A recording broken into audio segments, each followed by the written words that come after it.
الحمد لله وكفى وسلام على عباده الذين اصطفى أما بعد أعوذ بالله من الشيطان الرجيم بسم الله الرحمن الرحيم وقال ربكم ادعوني أستجب لكم إن الذين يستكبرون عن عبادتي سيدخلون جهنم داخرين سبحان ربك رب العزة عما يصفون وسلام على المرسلين والحمد لله رب العالمين اللهم صل على سيدنا محمد وعلى آل سيدنا محمد وبارك وسلم اللهم صل على سيدنا محمد وعلى آل سيدنا محمد وبارك وسلم اللهم صل على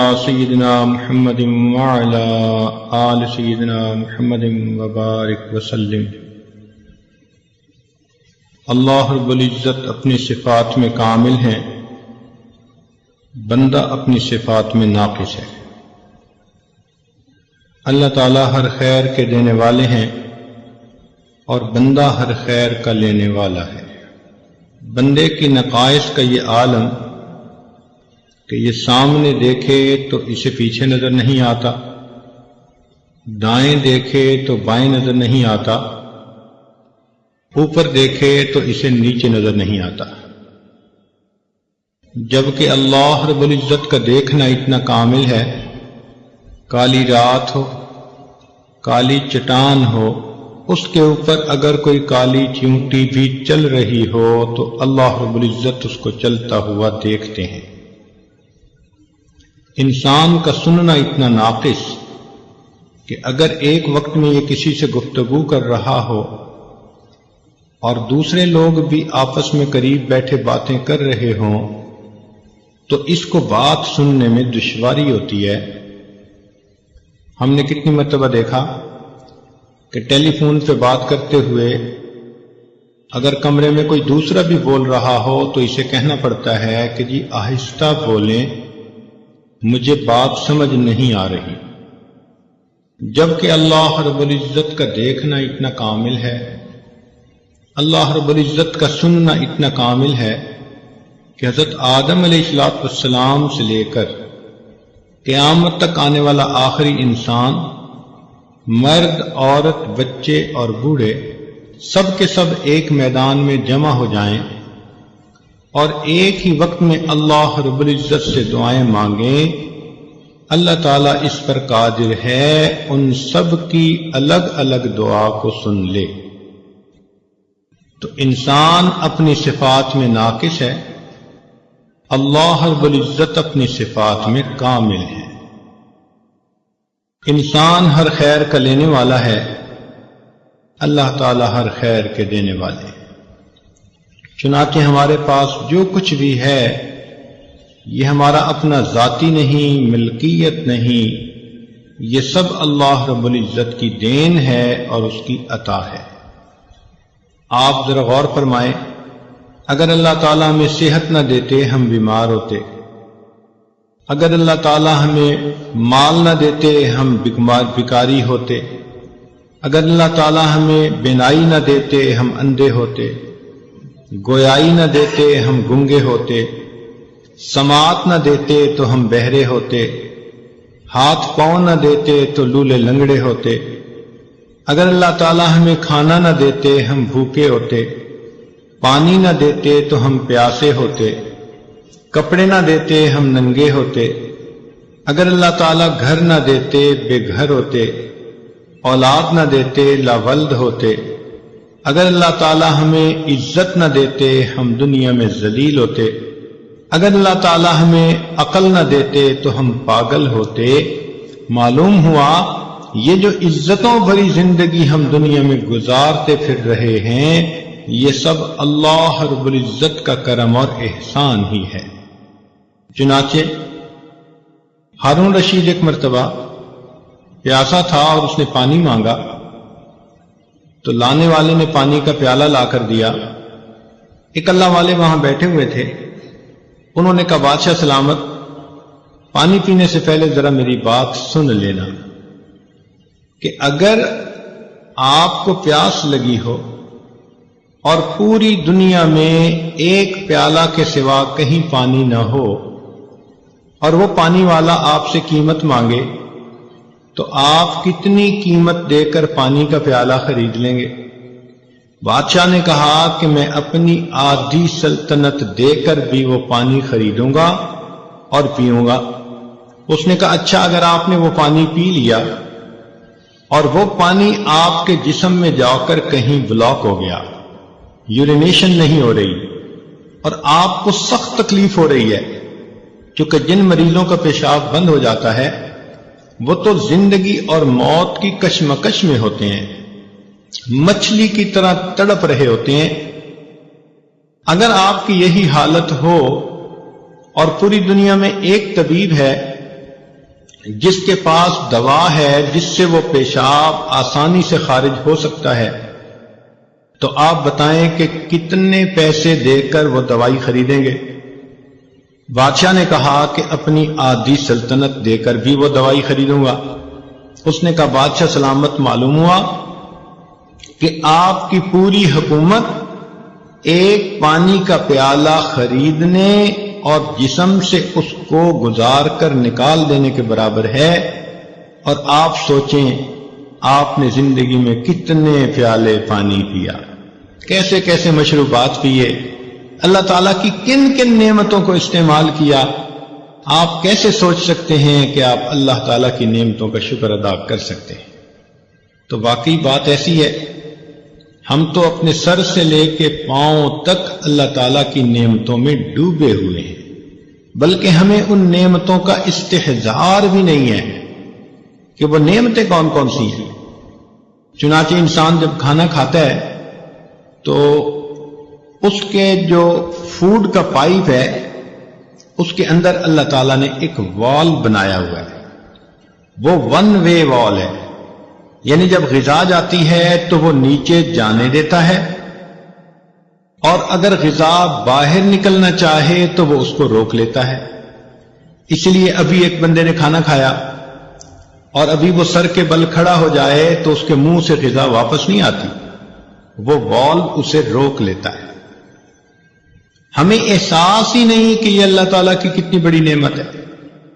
چنانچہ ہمارے ایک تعلق والے دوست ڈاکٹر ہیں نیو یارک میں، ایک مرتبہ ہمارے ہاں مہمان آئے تو ہم نے ان کے لیے بستر بچھایا۔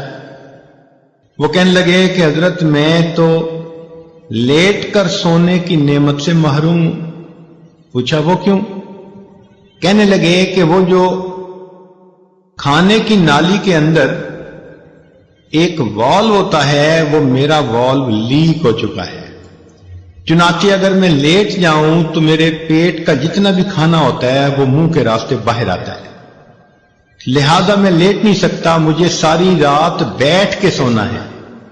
چنانچہ ہم نے دیکھا کہ ساری رات وہ بندہ بیٹھا اور ایسے بیٹھے بیٹھے اوٹ لگا کر سویا۔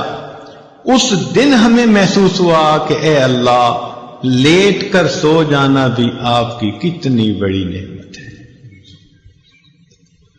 ایک نوجوان کا ایکسیڈنٹ ہوا، اس کے آنکھ کے اوپر جو کور ہے وہ کٹ گیا، چنانچہ ایک آنکھ بالکل ننگی جیسے مچھلی کی آنکھ ہوتی ہے، زخم تو مندمل ہو گیا۔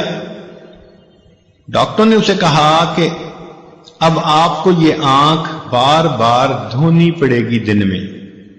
کیوں؟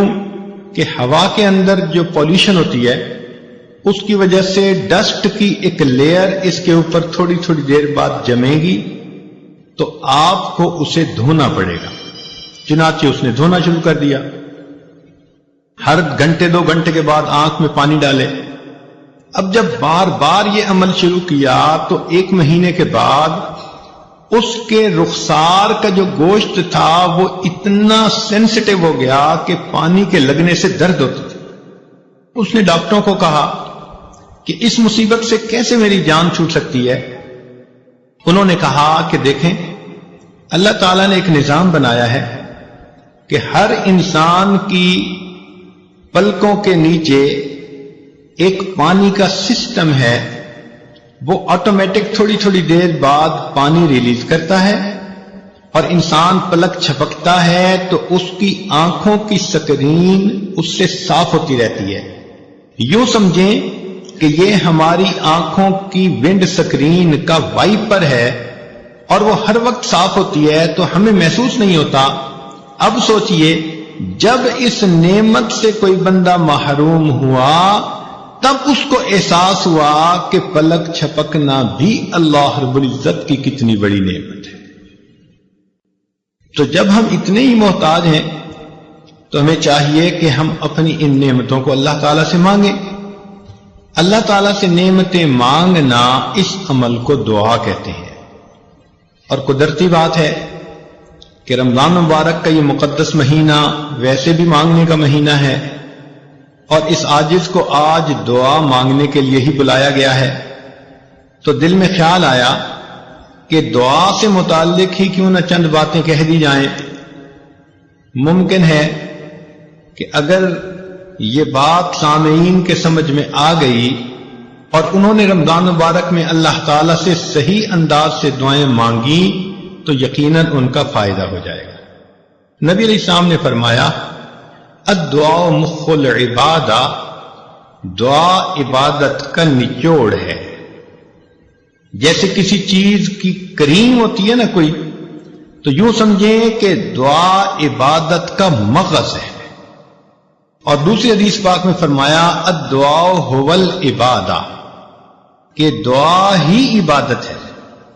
اللہ تعالیٰ خوش ہوتے ہیں جب کوئی بندہ دعا مانگتا ہے، اور جو نہیں مانگتا اللہ تعالیٰ اس سے ناراض ہوتے ہیں۔ چنانچہ ارشاد فرماتے ہیں، من لم یسأل اللہ یغضب علیہ، جو بندہ دعا نہیں مانگتا اللہ تعالیٰ اس بندے سے ناراض ہوتے ہیں۔ آج ہم مخلوق سے تو بہت کچھ مانگتے پھرتے ہیں، اور ہمیں ڈھنگ اور طریقے بھی آتے ہیں۔ اللہ تعالیٰ سے مانگنے کے طریقے آج ہم نہیں سیکھ پائے۔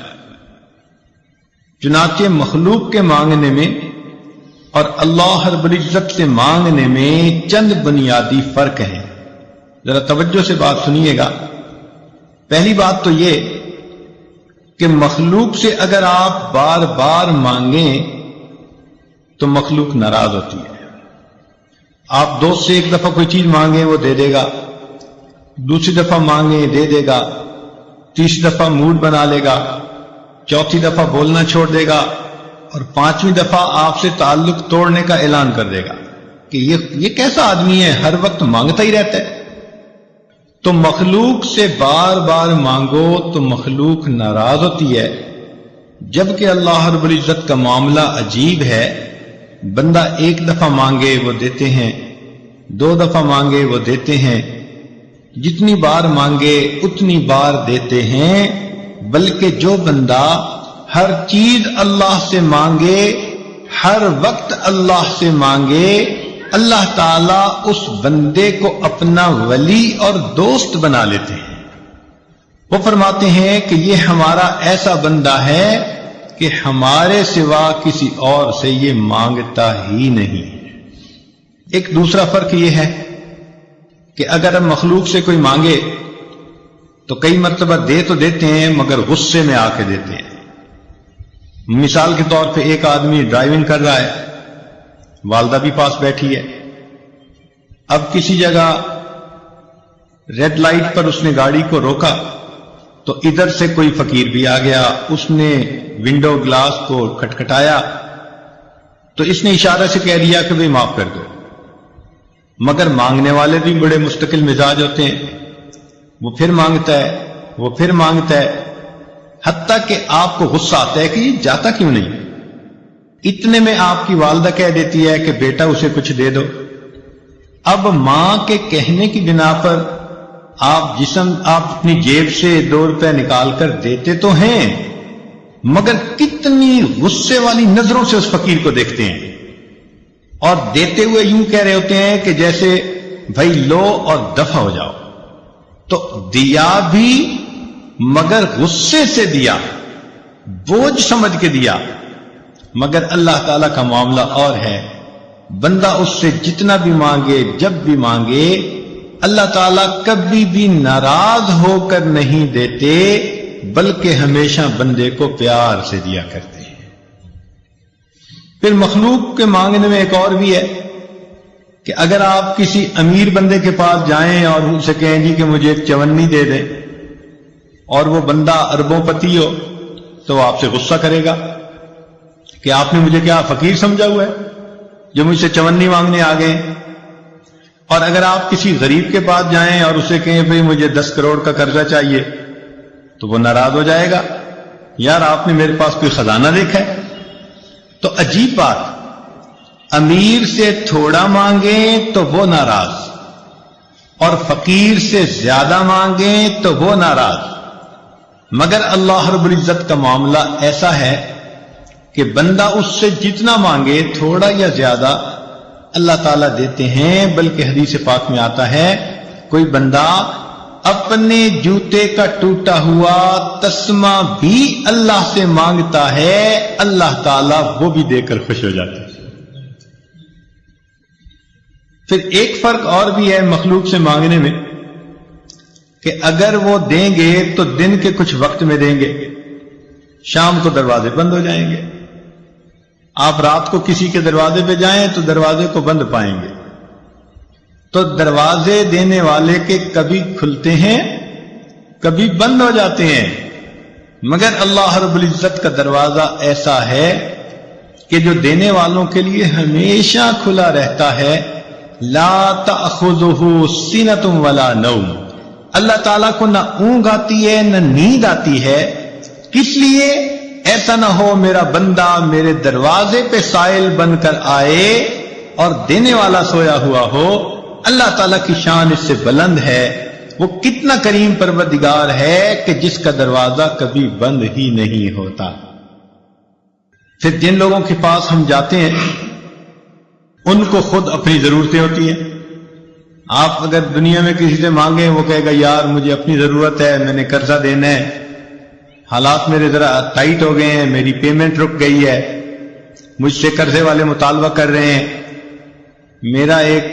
میری کنسائنمنٹ جو ہے وہ رک گئی ہے، میرا کنٹینر پھنس گیا ہے، مارکیٹ کے حالات اچھے نہیں۔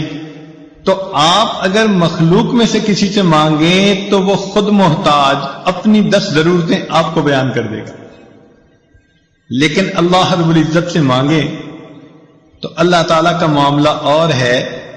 اللہ تعالیٰ وہ ذات ہے کہ سب اس کے محتاج ہیں، وہ کسی کا محتاج نہیں ہے۔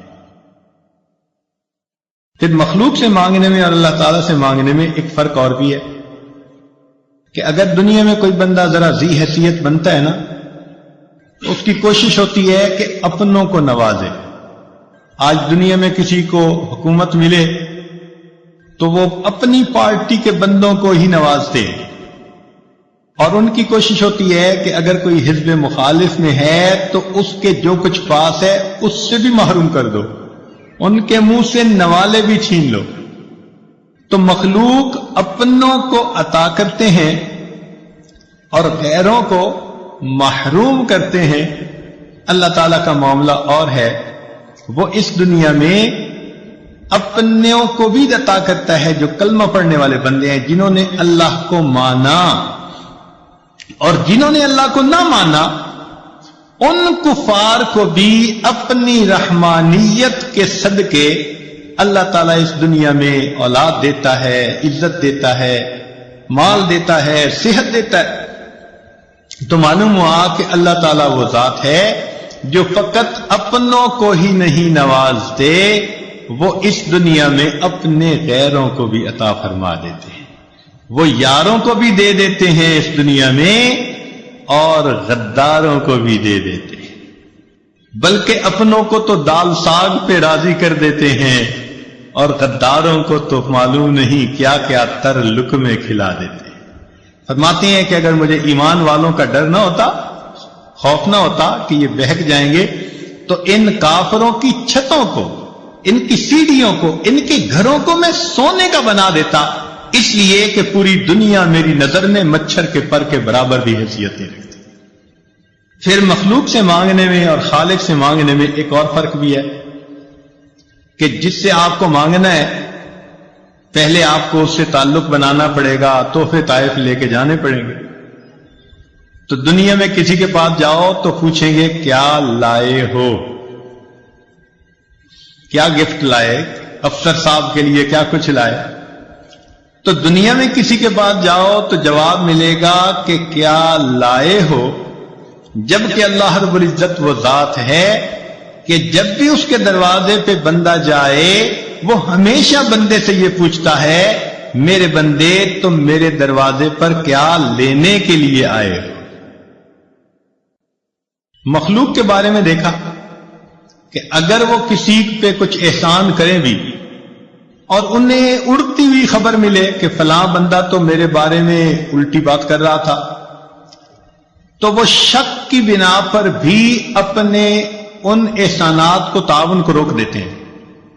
حقیقت نہیں تھی بات، ایسے ہی کسی نے بات کر دی، کیونکہ یہ اس کو دے رہے ہیں، احسان کر رہے ہیں، تو شک کی بنا پر اس بندے کو محروم کر دیں گے۔ اور اللہ تعالیٰ کیا ذات ہے، سبحان اللہ، کہ اس کے بندے اگر بتقاضائے بشریت گناہ بھی کر بیٹھتے ہیں، حکم خدا کو توڑ بھی بیٹھتے ہیں اپنی جہالت کی بنا پر، اللہ تعالیٰ اپنی نعمتوں سے محروم پھر بھی نہیں کرتا۔ کبیرہ گناہ کر کے آتے ہیں اور گھر میں آ کے پلنگ پر میٹھی نیند سو جاتے ہیں، اللہ تعالیٰ ان کو نیند سے محروم تو نہیں کر دیتا۔ یہ تو نہیں کہ تم نے نماز قضا کی تو تمہارا کھانا ہضم نہیں ہوگا۔ اللہ تعالیٰ کتنی جو ہے وہ شفیق ذات ہے، رحیم ذات ہے کہ جو اپنے بندوں پر ان کے گناہوں کے باوجود بھی فوراً اپنی نعمتوں کے دروازے بند نہیں کرتا بلکہ ان کو مہلت عطا فرما دیتا ہے۔ تو اس سے معلوم ہوتا ہے کہ اگر بندے نے لینا بھی ہو تو مخلوق سے مانگنے کی بجائے اپنے پروردگار سے مانگے، مگر یہ مانگنا بھی ایک عمل ہے جو سیکھنا پڑتا ہے۔ آپ نے دیکھا ہوگا کورس کے اندر اپلیکیشن دینی ہو نا تو ہر بندہ تو وہ فارم بھر ہی نہیں سکتا، تو لوگ بیٹھے ہوتے ہیں جو کہتے ہیں جی آئیں ہم آپ کو فارم بھرنا سکھا دیتے ہیں۔ آپ نے پاسپورٹ کے لیے اپلائی کرنا ہے تو درخواست میں کتنی ٹیکنیکل پوائنٹس باتیں ہوتی ہیں، تو بندہ ضرور ہیلپ مانگتا ہے کسی سے کہ بھئی میں ایسا نہ ہو کہ کہیں غلط انفارمیشن پہ دے بیٹھوں۔ عمرہ حج کا ویزا ہو تو کسی نہ کسی جاننے والے سے پوچھتا ہے کہ بھئی میں نے اپلیکیشن کیسے بھرنی ہے۔ اسی طرح اللہ والے وہ دعا مانگنے کا عمل جانتے ہیں، ہمیں ان سے پوچھنا چاہیے کہ جی ہم نے اگر اللہ تعالیٰ سے کوئی دعا کرنی ہے تو یہ بھی تو ایک اپلیکیشن بھرنے کی مانند ہے نا، تو ہم کیسے اپلیکیشن بھریں کہ اپروو ہو جائے۔ ہم نے دنیا میں دیکھا کہ اگر اپلیکیشن پراپر نہ بھری ہوئی ہو نا تو ریجیکٹ ہو جاتی ہے، بالکل یہی معاملہ اگر دعا پورے آداب کے ساتھ نہ مانگی جائے تو دعا بھی اللہ تعالیٰ کے حضور قبول نہیں ہوتی۔ اب ہم پھر پریشان ہوتے ہیں وہ جی ہماری دعائیں قبول کیوں نہیں ہوتی، اور معاذ اللہ ایسے الفاظ کہہ بیٹھتے ہیں جی اللہ تعالیٰ تو ہماری سنتا ہی نہیں، حالانکہ ان ربی لسمیع الدعاء، میرا پروردگار تو ہر بات کو دعا کو سنتا ہے۔ تو کیوں ایسا کہتے ہیں؟ بجائے اس کے کہ ہم یہ سوچیں اللہ تعالیٰ قبول نہیں کر رہے، کیوں نہ ہم یہ سوچیں کہ ممکن ہے ہماری دعا کے مانگنے میں کوئی فرق اور کمی ہو جس کی وجہ سے وہ قبولیت کے درجے پہ ہی نہ پہنچ رہی ہو۔ ایک بات یہاں اور بھی ذرا کلیئر کرنی ضروری ہے، ایک ہوتا ہے دعائیں کروانا اور ایک ہوتا ہے دعائیں لینا۔ دعائیں کروانا بھی عبادت ہے، نیک کام ہے، لیکن دعائیں لینا اس سے بھی بڑا نیک کام ہے۔ دعائیں کروانا تو یہ ہوا امی دعا کرو، ابو دعا کریں، حضرت جی دعا کریں، سر آپ میرے لیے دعا کریں، یہ تو ہوا دعا کروانا۔ یہ بھی کہنا چاہیے نبی علیہ السلام نے اس کی بھی تلقین فرمائی۔ چنانچہ عمر رضی اللہ عنہ ایک مرتبہ عمرے پہ جا رہے تھے تو نبی علیہ السلام نے ان کو رخصت کرتے ہوئے فرمایا کہ بھائی ہمیں اپنی دعاؤں میں نہ بھولنا۔ تو نبی علیہ السلام کا یہ فرمانا امت کی تعلیم کے لیے تھا۔ ہم بھی دعاؤں کے لیے کہیں نیک لوگوں کو، بڑوں کو، لیکن اس سے بھی بڑا رتبہ اور درجہ یہ ہے کہ ہم ان کی دعائیں لینے والے بن جائیں۔ دعائیں لینا کیا ہوتا ہے؟ کہ انسان اتنا اچھا بنے، اتنا نیک بنے کہ اس کو دیکھ کر بے اختیار اس کے ماں باپ، اس کے پیر استاد کے دل سے اس کے لیے دعائیں نکل رہی۔ تو آج دعائیں کروانے والے بہت ہیں، دعائیں لینے والے بہت تھوڑے۔ تو کوشش یہ کرنی چاہیے کہ اللہ تعالی ہمیں دعائیں لینے والا بنا دے۔ حدیث پاک میں آتا ہے کہ نبی علیہ الصلوۃ والسلام کے 3 شاگرد تھے اور تینوں کا نام عبداللہ تھا، اور وہ اتنا خدمت میں پیش رہتے کہ نبی علیہ الصلوۃ والسلام کا دل خوش ہوتا۔ آپ تہجد کی نماز میں ان تینوں کا نام لے کر ان کے لیے دعا مانگتے تھے۔ اس کا نتیجہ کیا نکلا کہ وہ تینوں دنیا کے اندر بہت عزتیں پانے والے بزرگ بنے۔ چنانچہ ان میں سے عبداللہ ابن عباس لانو امام المفسرین بنے، عبداللہ ابن عمر رضی اللہ تعالیٰ عنہ امام المحدثین بنے، اور عبداللہ ابن مسعود رضی اللہ عنہ امام الفقہاء بنے۔ اللہ نے تینوں کو ایسا وقت لگا دیا۔ تو یہ جو ہوتا ہے نا بڑوں کی دعائیں لینا، یہ اللہ رب العزت کی بہت بڑی مہربانی ہوتی ہے۔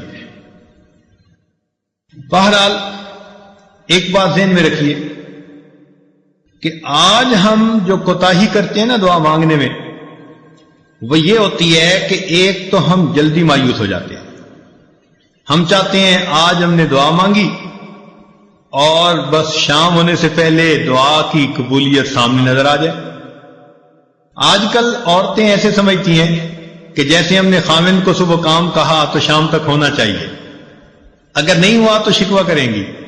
یہ اللہ تعالیٰ کو بھی اسی طرح ڈیل کرتی ہے کہ جی ہم نے فجر کی نماز میں دعا مانگی تھی اور شام تک دعا قبولی نہیں ہوئی، ادھر بھی شکوے کرنے بیٹھ جاتی ہیں۔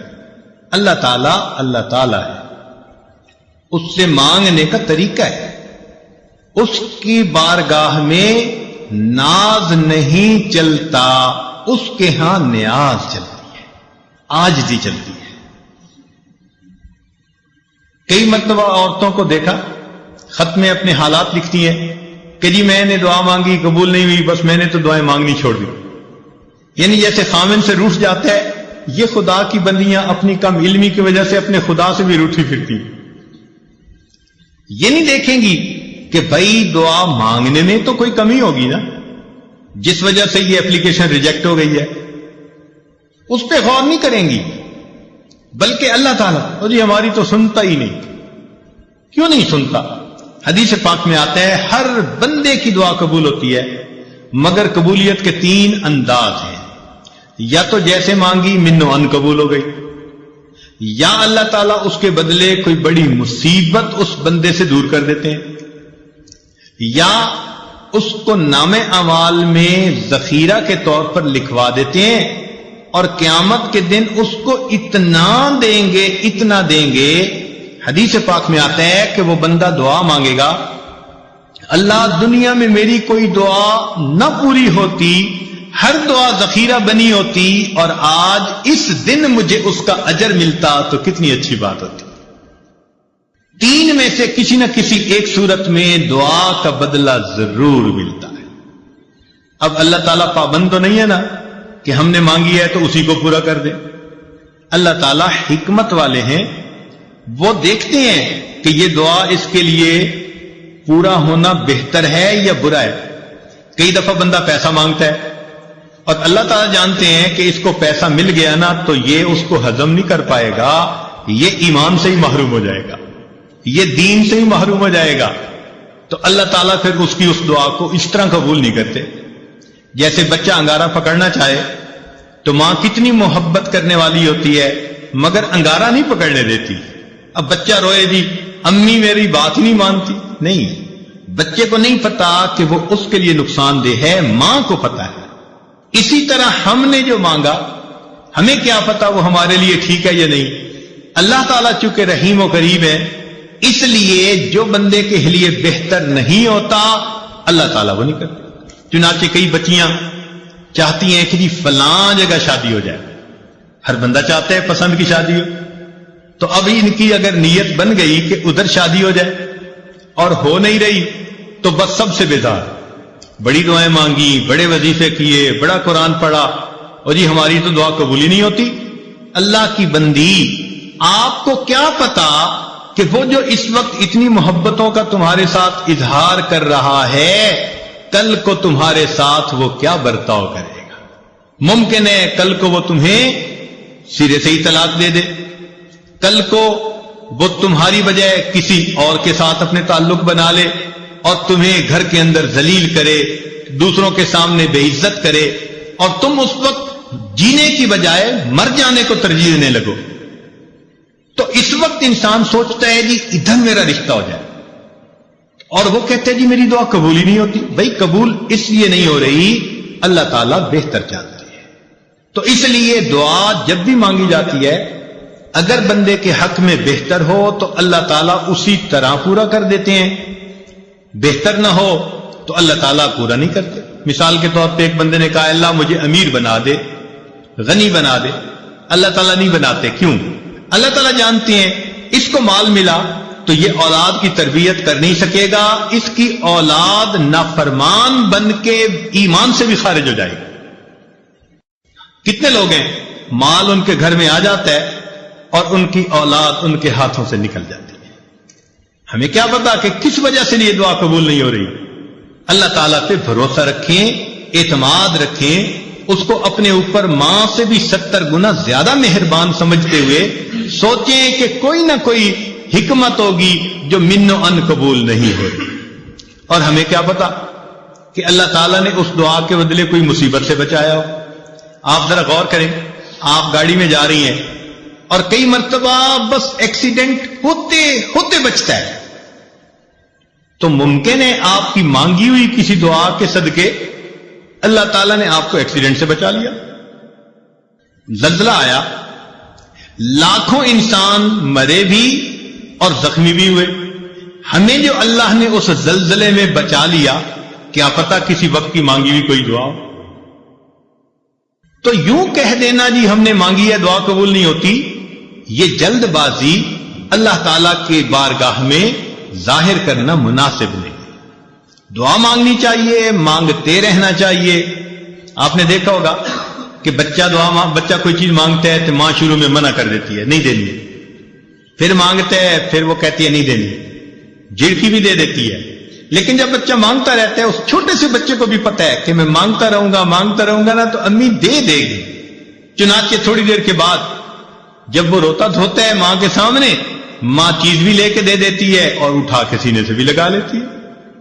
تو اسی طرح دعا مانگنی ہو تو ہم نان سٹاپ بغیر تھکے اللہ سے مانگتے رہیں۔ ہمارا کام ہے مانگنا، مانگنے کے بعد ہم محروم نہیں رہیں گے، کسی نہ کسی صورت اس کا ریٹرن ہمیں ملے گا، یا تو وہ دعا ویسے قبول، یا اس کے بدلے کوئی بیماری جو ہے نا وہ دور کر دی جائے گی۔ کیا پتا کہ آپ دعا مانگتی رہیں اور اللہ تعالیٰ نے اس دعا کے بدلے کوئی سکن ڈیزیز ایسی تھی جس سے آپ کو بچا لیا، ورنہ اگر سکن ڈیزیز ہو جاتی اور چہرے پہ داغ دھبے پڑ جاتے تو اتنی محبت کرنے والے خامن صاحب کے بھی رخ بدلے ہوئے ہوتے۔ اللہ نے آپ کی صحت کو سلامت رکھا، کوئی ایسی بیماری نہیں لگائی، گھر میں الفتوں محبتوں کی زندگی گزارتی پھر رہی ہیں، پتہ نہیں ہے کس کس دعا کا نتیجہ ہے جو اللہ نے آپ کو یہ عزتیں دی ہیں۔ تو اس لیے دعا مانگنے میں فوراً توقع رکھنا کہ جی ابھی قبول ہو جائے، یہ بندگی کے آداب کے خلاف ہے۔ جلدی مایوس نہیں ہونا چاہیے۔ اور پھر ایک بات اس میں اور بھی سمجھ لیں کہ کچھ لوگ دعائیں مانگتے ہیں اور کچھ لوگ دعائیں پڑھتے ہیں۔ دعا پڑھنے سے دعا قبول نہیں ہوتی، دعا مانگنے سے دعا قبول ہوتی ہے۔ کیا فرق ہے دونوں میں؟ دعا پڑھنا تو یہ ہوا کہ بس بیٹھے ہیں ربنا آتنا فی دنیا ربنا ظلمنا، بس طوطے کی طرح ٹیپ ریکارڈ جیسے بجتا ہے وہ بج گیا، اور پتہ یہ بھی نہیں کہ میں نے کیا مانگا کیا نہیں۔ چنانچہ ایک مرتبہ ہم نے نماز پڑھی، ہمارے قریبی تعلق والے ساتھ بیٹھے ہوئے تھے، انہوں نے دعا کے بعد اپنے چہرے پہ ہاتھ پھیرے، تو میں نے ویسے ہی ان سے پوچھ لیا، میں نے کہا آج دعا میں آپ نے کیا مانگا؟ تو میری طرف دیکھ کے کہتے ہیں حضرت سچ بتاؤ مجھے نہیں یاد۔ یعنی ابھی اپنے چہرے پہ ہاتھ پھیرا اور ابھی یہ نہیں پتا کہ میں نے اللہ سے کیا مانگا۔ اتنی غفلت بھری دعا، تو اس کو کہتے ہیں دعائیں پڑھنا۔ تو دعائیں پڑھنے سے دعائیں قبول نہیں ہوتی، دعائیں مانگنے سے دعائیں قبول ہوتی۔ دیکھیے، جس فقیر نے آپ سے 1 روپیہ مانگنا ہوتا ہے، وہ کپڑے بھی بڑے پھٹے پرانے پہن کے آتا ہے، وہ شکل بھی فقیروں والی بنا کے آتا ہے، اس کے بعد الفاظ بھی بڑے چن چن کے وہ بولتا ہے جو دوسرے کے دل کو ٹچ کرنے والے ہوں، آواز بھی بھرائی ہوئی ہوتی ہے، ہاتھ بھی کانپ رہے ہوتے ہیں۔ اب دیکھیے، جس نے 1 روپیہ مانگنا ہے وہ اتنا کچھ کر کے آپ کے دل کو اپنی طرف متوجہ کرتا ہے، تو جس بندے نے اللہ سے اللہ کو مانگنا ہو، پھر اس کو کتنی عاجزی اور فریاد سے اللہ سے مانگنا چاہیے۔ آج تو ہم دعا ایسے مانگتے ہیں جیسے اپنے ورکرز کو کام ذمے لگا رہے ہوں۔ مثال کے طور پہ عورت دعا مانگے گی، اللہ میری بیٹی کا اچھا رشتہ آ جائے، میرے بیٹے کو نوکری مل جائے، میرا خاوند میرے سامنے اتنا اچھا ہو کہ میرے اشاروں پہ ناچنے لگ جائے، اے اللہ فلاں فلاں ہمارے جو حاسدین ہیں ان کا تو بالکل گھر ہی اجڑ جائے۔ یعنی ہم ایسے دعا مانگ رہے ہوتے ہیں جیسے کسی ماتحت کو کام ذمے لگا رہے ہوتے ہیں۔ دعا مانگنا اور چیز ہے اور ماتحت کے ذمے کام لگانا وہ اور چیز ہے۔ اللہ تعالیٰ ہے، اس انداز میں دعائیں مانگنا، یہ ہو جائے، یہ ہو جائے، یہ ہو جائے، جیسے سیٹھ صاحب بیٹھے ہوئے اپنے ورکرز کو کام اسائنمنٹ دے رہے ہیں۔ تو اللہ تعالیٰ کو دعا میں اسائنمنٹ نہ دیا کریں، اللہ تعالیٰ کے سامنے عاجزی اور زاری کا اظہار کر کے، بندگی کا اظہار کر کے، اللہ کی عظمت کو مان کے اللہ سے دعا کیا کریں، سوال کیا کریں۔ تو جب ہم اس طرح سے مانگیں گے تو دعائیں جلدی قبول ہوں گی۔ ہم الزام ان کو دیتے تھے، قصور اپنا نکل آیا۔ ہم شکوہ لیے پھرتے ہیں جی ہماری سنتا ہی نہیں، حالانکہ دعا مانگنے میں کتنی کوتاہیاں ہم خود کر لیتے ہیں۔ چنانچہ حجاج بن یوسف کے بارے میں آتا ہے کہ طواف کر رہا تھا اور ایک نابینا وہاں بیٹھا دعا مانگ رہا تھا، اے اللہ مجھے بینائی عطا کر دے۔ تو حجاج بن یوسف رکا اور اس نے اس کو ٹھوکر لگائی اور کہا بندے تجھے پتہ ہے میں کون ہوں؟ اس نے کہا نہیں۔ اس نے کہا میں حجاج بن یوسف ہوں۔ اب اس کے بارے میں مشہور تھا کہ یہ بہت ہی زیادہ سخت طبیعت کا بندہ ہے، جو کہہ دیتا ہے نا وہ پورا کر دیتا ہے۔ چنانچہ اس کا نام سن کے اندھا گھبرا گیا کہ آج میرا کس سے واسطہ پڑ گیا۔ تو حجاج بن یوسف نے کہا کہ دیکھ میں طواف کر رہا ہوں، اگر میرا طواف مکمل ہونے تک تیری بینائی ٹھیک نہ ہوئی تو میں نے تیرے قتل کا حکم دے دینا ہے۔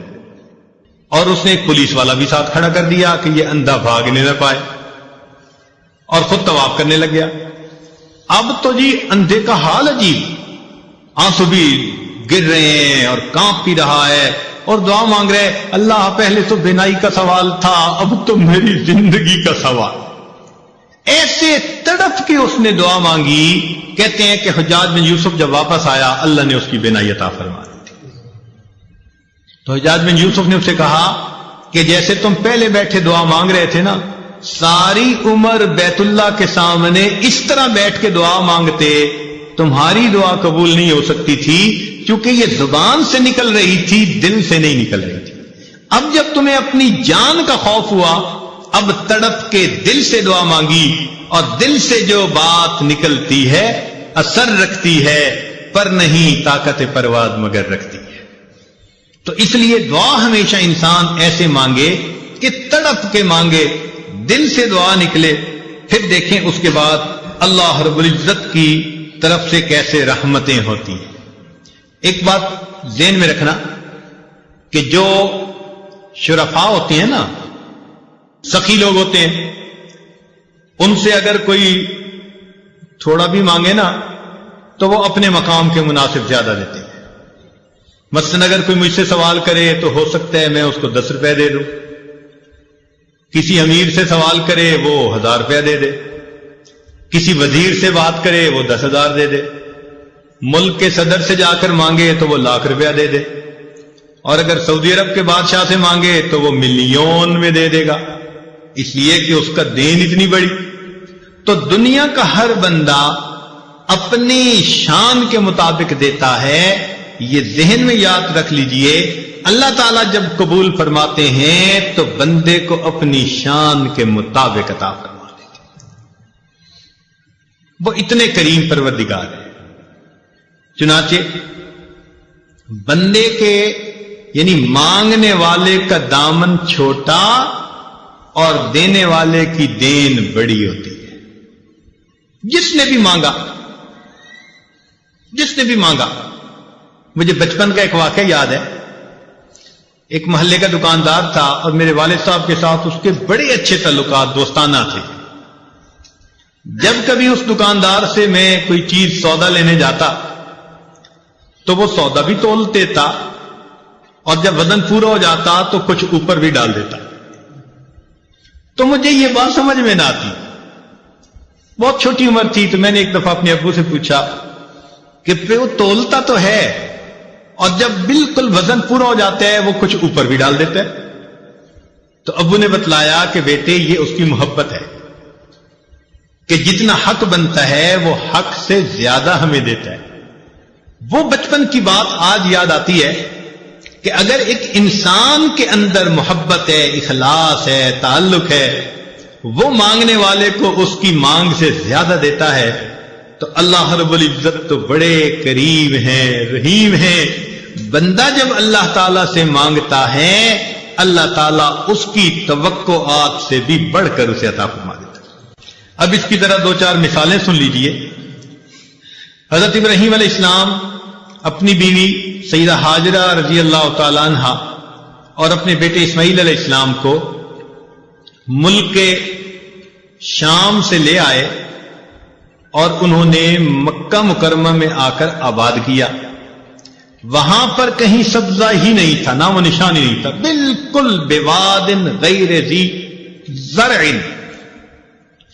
کوئی زراعت کا نام و نشان ہی نہیں تھا۔ جب انہوں نے ان کو وہاں بسایا تو دعا مانگی کہ اے اللہ وارزقہم من الثمرات، ان کو کھانے کے لیے پھل عطا کر دیجئے۔ ہم جیسا کوئی ہوتا تو کھانے کے لیے روٹی پانی مانگتا، مگر انبیاء کی شان بلند ہوتی ہے، فراست بڑی ہوتی ہے۔ انہوں نے اللہ تعالیٰ سے کھانے کو پھل مانگے۔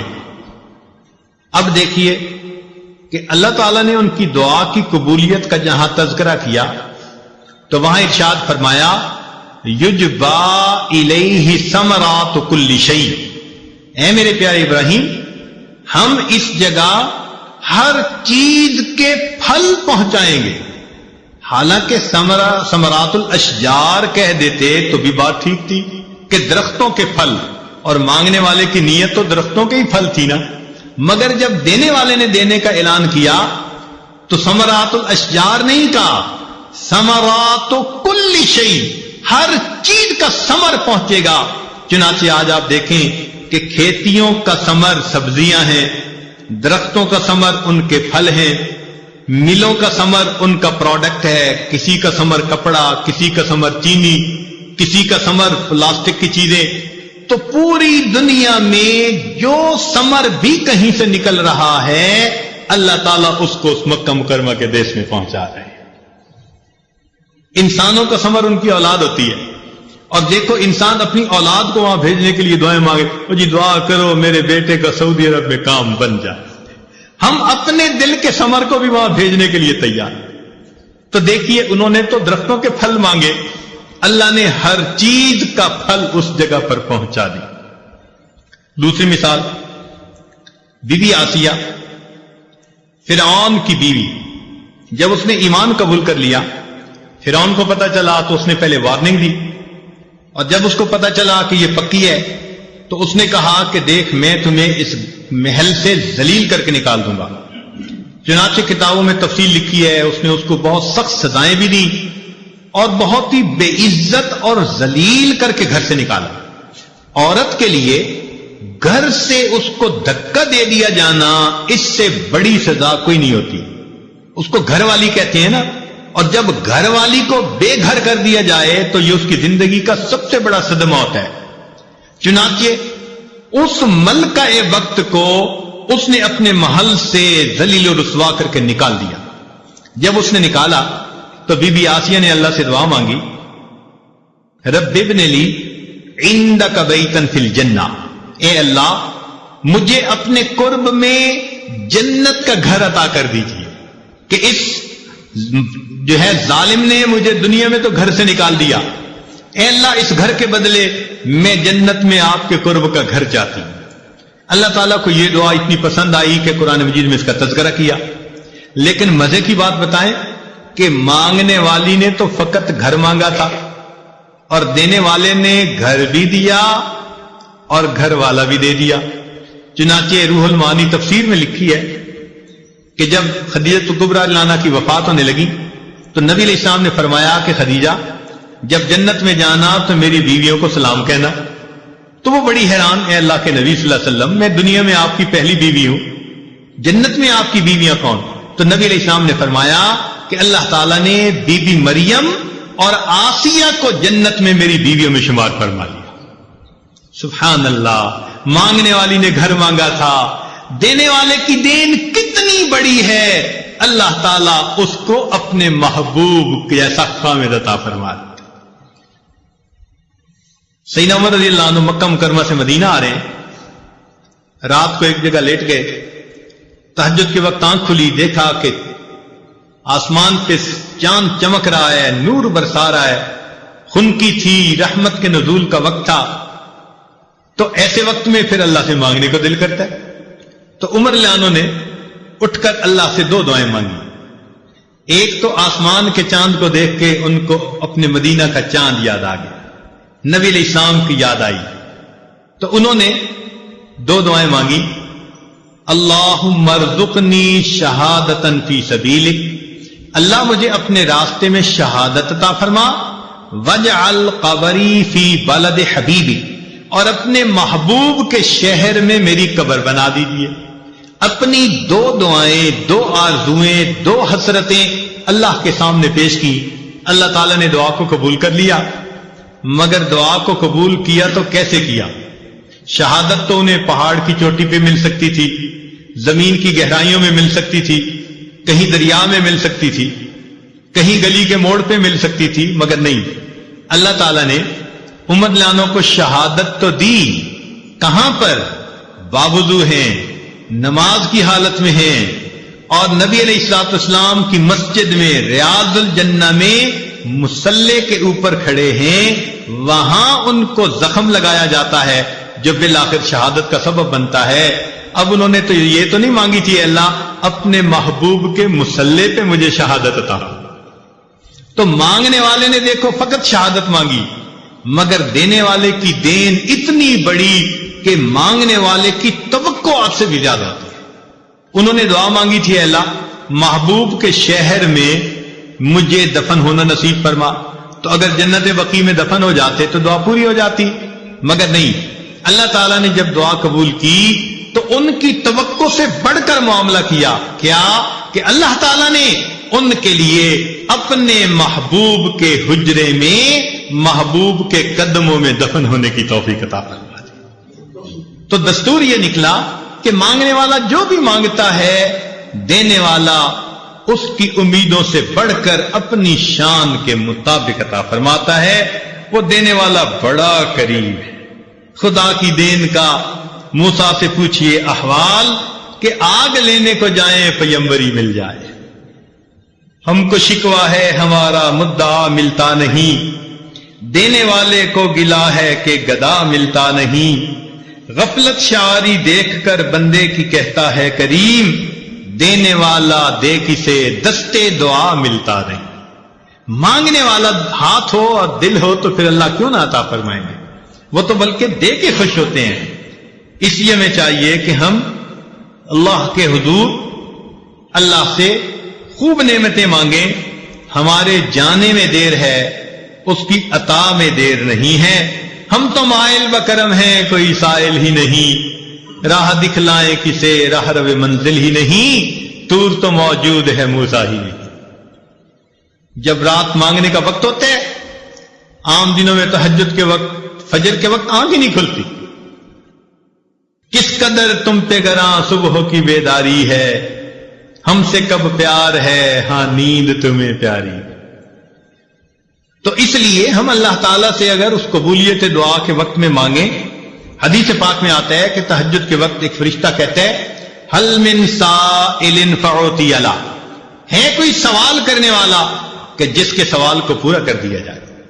تو جب اللہ تعالیٰ کی طرف سے اعلان ہو رہا ہے کہ مانگنے والوں مانگو، ہم اس وقت میٹھی نیند سوئے ہوئے، گھوڑے بیچ کے سوئے ہوئے، پتہ ہی نہیں ہوتا کہ بھئی ہم نے تہجد بھی پڑھنی ہے، فجر کی نماز بھی پڑھنی ہے۔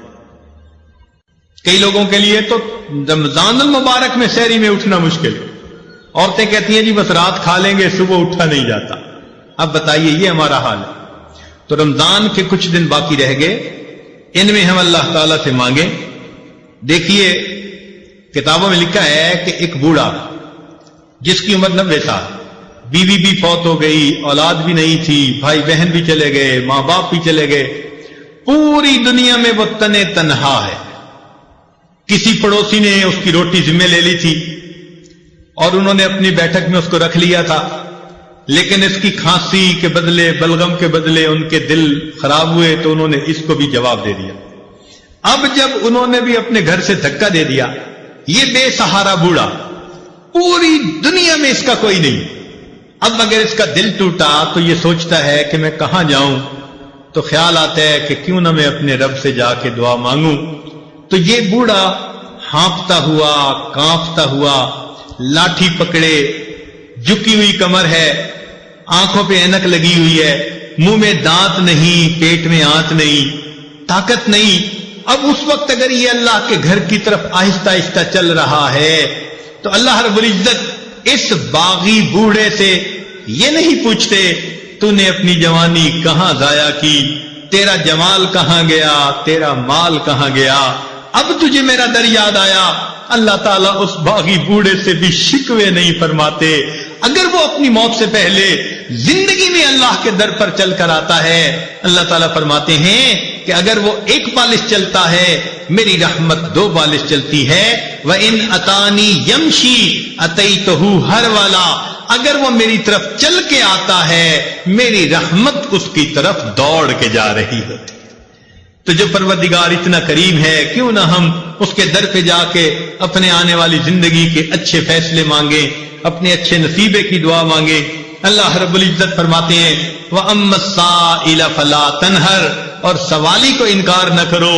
اب سوچنے کی بات ہے، جب ہم جیسے کمزوروں کو اللہ حکم دیتے ہیں کہ تم سوالی کو جھڑکی نہ دو، روکو نہیں، تم سوالی کو انکار نہ کرو، تو اگر کوئی بندہ اس پروردگار کے در پر سوالی بن کر کھڑا ہوگا اور بیٹھے گا، اللہ تعالیٰ اپنے اس بندے کو کیسے انکار فرمائیں گے؟ یقیناً مانگنے کی کمی ہوتی ہے، دینے والے کی دین میں تو کوئی کمی نہیں، وہ تو دے کے خوش ہوتا ہے۔ بلکہ فرماتا ہے کہ وَقَالَ رَبُّكُمُ ادْعُونِي أَسْتَجِبْ لَكُمْ، تمہارے رب نے یہ فرمایا تم دعا مانگو میں قبول کروں گا۔ اللہ کا کلام بھی سچا اور اللہ تعالیٰ بھی سچے ہیں، لہذا ہم پکے یقین کے ساتھ اللہ تعالیٰ سے دعائیں مانگیں، اللہ تعالیٰ ہماری پریشانیوں کو دور کر دے اور اللہ تعالیٰ ہمیں در در کے دھکے کھانے سے بچا لے۔ میرے دوستوں اور میری عزیز بہنوں، آج اس وقت امت مسلمہ اتنی پریشان ہے کہ یوں لگتا ہے کہ تسبیح ٹوٹی اور جس طرح دانے اوپر سے گرتے ہیں اس طرح امت مسلمہ پر پریشانیاں آ رہی ہیں، گر رہی ہیں، ہر طرف ذلت ہے، ہر طرف پریشانی ہے۔ اے خاصہ خاصان رسول، وقت دعا ہے، امت پہ تیری آ کے عجب وقت پڑا ہے، یہ دعا مانگنے کا وقت ہے۔ تو یہ عاجز گزارش کرتا ہے اجتماعی طور پر بھی دعائیں مانگیں اور گھروں میں تہجد کے اوقات میں انفرادی طور پر بھی دعائیں مانگیں۔ اللہ تعالیٰ مصیبت کی یہ گھڑیاں دور کر دے اور امت مسلمہ کو عزت رفتہ نصیب فرما دے، اور اللہ تعالیٰ ہمیں در در کے دھکے کھانے سے بچا لے۔ یاد رکھیے کہ دنیا میں تو ایک در بند ہوا دوسرا کھل جائے گا، اس لیے کہ اس کا نعم البدل دنیا میں موجود ہوتا ہے۔ اللہ کا دروازہ وہ دروازہ ہے جس کے لیے یہ بند ہو جائے اس کے لیے کوئی دوسرا بدل موجود نہیں ہوتا۔ لِكُلِّ شَيْءٍ إِذَا فَارَقْتَهُ عِوَضُ وَلَيْسَ لِلَّهِ إِن فَارَقْتَ مِنْ عِوَضِ۔ اے آدمی، اے دوست، تو جس سے بھی دنیا میں دور ہوا تیرے لیے اس کا کوئی نہ کوئی بدل موجود ہوگا۔ اگر تو اللہ سے جدا ہو گیا تیرے لیے اللہ کا بدل کوئی دوسرا نہیں۔ اس لیے ہم اس در سے مانگنا سیکھیں، اے اللہ ہمیں در در کے دھکے کھانے سے بچا لینا، اور ہم کسی مخلوق کے دروازے پہ جانا بھی نہیں چاہتے، آپ ہی کے سامنے دامن پھیلانا چاہتے ہیں، آپ ہی سے مانگنا چاہتے ہیں۔ اے اللہ ہمیں عطا فرما دیجئے۔ کسی نے کیا اچھی بات کہی کہ تنگ دستی کے جو عالم میں گھبراتا ہوں، تنگ دستی کے جو عالم میں گھبراتا ہوں، پر درے غیر پہ جاتے ہوئے کتراتا ہوں، تنگ دستی کے جو عالم میں گھبراتا ہوں، پر درے غیر پہ جاتے ہوئے کتراتا ہوں، ہاتھ پھیلانے میں محتاج کو غیرت کیسی، شرم آتی ہے کہ بندہ تیرا کہلاتا ہوں۔ اے اللہ بندے ہم آپ کے کہلائیں اور غیروں کے در پہ اپنی پیشانیاں جھکائیں، ہمیں یہ پسند نہیں۔ اللہ جس طرح آپ نے ہماری پیشانیوں کو غیر کے سامنے جھکنے سے روک لیا، ہمارے ہاتھوں کو بھی غیر کے سامنے پھیلنے سے روک لیجئے، اپنے ہی در سے عطا فرما دیجئے۔ اس وقت وہ وقت ہے جبکہ پوری دنیا مسلمانوں کو الگ کرنے پہ تل چکی ہے۔ اللہ سے دعا مانگیے، اے اللہ سب نے ساتھ چھوڑ دیا، اب کہیں ہماری بدعمالیوں کی وجہ سے آپ بھی ہمیں ساتھ سے جدا نہ کر دیں، اپنے سے دور نہ کر دیں۔ اللہ ہم آپ سے ہٹنا نہیں چاہتے، کٹنا نہیں چاہتے، ہمیں جڑے رہنے دینا اور موت تک اللہ اسی کے اوپر ڈٹے رہنے دینا۔ دعا ہے اللہ تعالیٰ اس بچے کو جس نے قرآن مجید حفظ کیا، قرآن مجید کا قاری اور حافظ بنا، اللہ اسے عالم قرآن بنائے، اللہ اسے عامل قرآن بنائے، ناشر قرآن بنائے، داعی قرآن بنائے، اللہ تعالیٰ اس کو عاشق قرآن بنائے، ماں باپ کی آنکھوں کی ٹھنڈک بنائے، اور ہم عاجز مسکین جو اس اچھی خوشی کے موقع پر یہاں حاضر ہو گئے، اللہ تعالیٰ ہماری حاضری کو قبول فرمائے۔ وآخر دعوانا ان الحمد للہ رب العالمین۔